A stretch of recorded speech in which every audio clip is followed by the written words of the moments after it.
කොහොමද ඉතින්? එන්න මගේ පුංචි ගෙවත්ත බලන්න.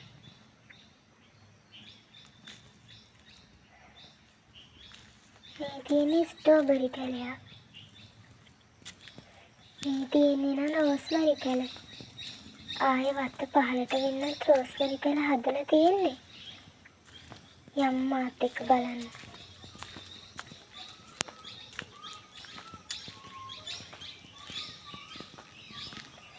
මේ තියෙන්නේ අනෝද ගහක.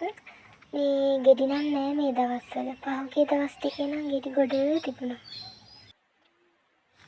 මේ තියෙන්නේ මල්බෙරි.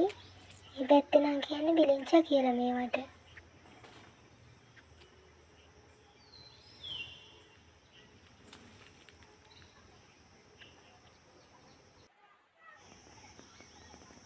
අපි ඉන්නේ කන්දක් ගොඩනේ. හරිම ලස්සනයි ඉතින්.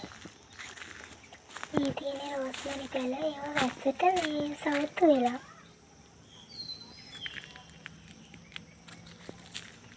මේ දවස්වල මේ කොස් නම් ගොඩ තියෙනවා.